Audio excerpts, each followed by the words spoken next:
Assalamualaikum warahmatullahi wabarakatuh. Halo sahabat-sahabat semua, apa kabar? Semoga kita semua selalu dalam lindungan dan rahmat Allah Subhanahu wa Ta'ala.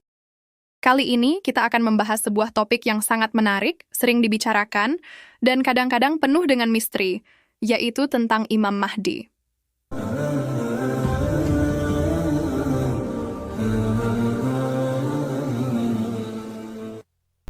Siapa sebenarnya beliau? Kapan beliau akan datang?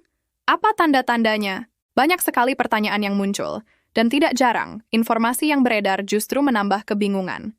Nah, di video kali ini, kita akan coba mengurai kebingungan itu bersama-sama, dengan santai, dan pastinya berlandaskan sumber-sumber Islam yang sahih. Yuk, kita mulai.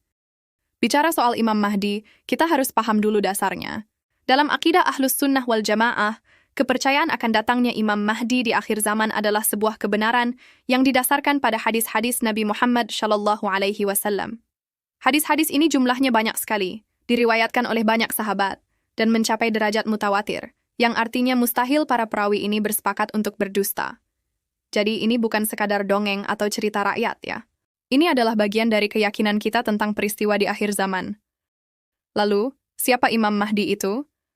Berdasarkan hadis-hadis yang sahih, beliau adalah seorang laki-laki dari keturunan Nabi Muhammad, tepatnya dari garis Fatimah Az-Zahra. Namanya akan sama seperti nama Nabi, yaitu Muhammad bin Abdullah. Beliau bukan Nabi baru, ya, ini penting untuk dicatat. Beliau adalah seorang pemimpin yang adil, seorang mujaddid atau pembaharu, yang akan diutus oleh Allah untuk memimpin umat Islam. Misinya adalah untuk memenuhi bumi dengan keadilan dan kemakmuran, setelah sebelumnya dipenuhi dengan kezaliman dan kesewenang-wenangan. Subhanallah, indah sekali misinya. Nah, disinilah sering muncul kebingungan. Banyak sekali orang atau kelompok yang mengaku-ngaku sebagai Imam Mahdi atau pengikutnya. Ada yang datang dengan ciri-ciri fisik yang katanya cocok, ada yang membawa tafsiran-tafsiran aneh, bahkan ada yang sampai membuat ajaran baru. Inilah yang harus kita waspadai. Nabi kita sudah memberikan panduan yang jelas. Salah satu ciri utama kemunculan Imam Mahdi adalah kondisi dunia yang sedang kacau balau, penuh dengan kezaliman. Kemunculannya bukan atas kehendak dirinya sendiri. Beliau justru pada awalnya tidak menyadari dan bahkan menolak untuk dibaiat, sampai akhirnya Allah memperbaiki urusannya dalam satu malam, dan kaum muslimin membaiatnya di antara Rukun Yamani dan Makam Ibrahim di Mekah. Jadi kalau ada orang yang hari ini kampanye, bikin poster, atau deklarasi diri, "Sayalah Imam Mahdi, ayo ikuti saya." Itu sudah pasti bukan Imam Mahdi yang asli. Imam Mahdi yang sesungguhnya tidak akan mencari kekuasaan, apalagi dengan cara-cara modern seperti kampanye politik. Kepemimpinan beliau adalah takdir Allah yang akan terjadi pada waktunya. Kita tidak perlu sibuk mencari-cari atau menebak-nebak siapa orangnya. Tugas kita bukan menjadi detektif akhir zaman. Kebingungan lain sering muncul dari penafsiran tanda-tanda kemunculannya. Ada yang mencoba mencocok-cocokkan setiap peristiwa alam atau konflik politik dengan hadis tentang Imam Mahdi. Misalnya, ada perang di Timur Tengah, langsung dibilang, wah ini tandanya Mahdi mau keluar. Atau ada gerhana, langsung dihubungkan. Sikap cocok logi seperti ini justru berbahaya, karena bisa menimbulkan harapan palsu, keresahan, dan pada akhirnya kekecewaan jika ramalannya tidak terbukti. Ingat, hanya Allah yang tahu pasti kapan waktunya. Tanda-tanda besar kiamat, termasuk kemunculan Imam Mahdi, Dajjal, dan turunnya Nabi Isa, itu adalah sebuah rangkaian peristiwa yang saling terkait. Urutannya pun sudah dijelaskan dalam hadis. Imam Mahdi akan muncul, memimpin selama beberapa tahun, kemudian Dajjal akan keluar membuat kerusakan besar di muka bumi. Di saat itulah, Nabi Isa alaihissalam akan turun dari langit di Menara Putih Damaskus, lalu beliau akan salat di belakang Imam Mahdi, dan kemudian memimpin pasukan untuk membunuh Dajjal. Rangkaian ini jelas. Jadi kemunculan Imam Mahdi bukanlah akhir dari segalanya, melainkan awal dari fase besar terakhir di akhir zaman.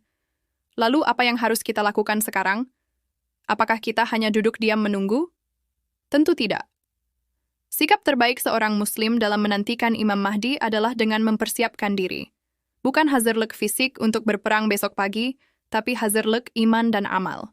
Kita perbaiki salat kita, perbanyak sedekah, dalami ilmu agama, perbaiki akhlak kita kepada sesama, dan yang terpenting, kita berusaha menjadi pribadi yang adil dalam lingkup kita masing-masing. Jadilah kepala keluarga yang adil, pemimpin di kantor yang adil, atau sekadar individu yang adil dalam perkataan dan perbuatan. Karena pada hakikatnya, Imam Mahdi akan datang untuk memimpin umat yang siap dipimpin oleh keadilan. Kalau kita sendiri masih suka berbuat zalim, malas beribadah, dan jauh dari ajaran Islam, bagaimana kita pantas menjadi pengikutnya? Jadi fokus utama kita adalah menjadi muslim yang lebih baik dari hari ke hari. Itulah persiapan yang sesungguhnya. Jangan sampai kita sibuk membahas kapan Imam Mahdi datang, tapi kita lupa mempersiapkan bekal untuk bertemu Allah. Jadi kesimpulannya, meyakini kedatangan Imam Mahdi adalah bagian dari akidah. Beliau adalah pemimpin adil dari keturunan Nabi yang akan muncul di akhir zaman. Namun, kita harus waspada terhadap klaim-klaim palsu dan tafsiran liar yang membingungkan. Cara terbaik menyikapinya adalah dengan terus belajar agama dari sumber yang benar, memperbaiki diri, dan berdoa agar kita termasuk golongan orang-orang saleh yang akan menjadi pengikut setianya kelak jika kita mendapati zaman itu.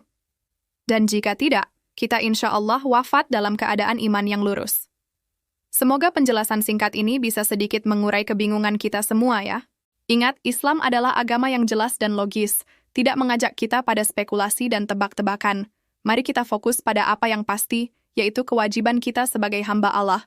Terima kasih banyak sudah menyimak video ini sampai selesai. Kalau kamu merasa video ini bermanfaat, jangan lupa untuk like, komen, dan share ke teman-teman atau keluarga kamu ya. Dan pastinya subscribe channel ini agar kita bisa terus belajar bersama. Sampai jumpa di video berikutnya. Wassalamualaikum warahmatullahi wabarakatuh.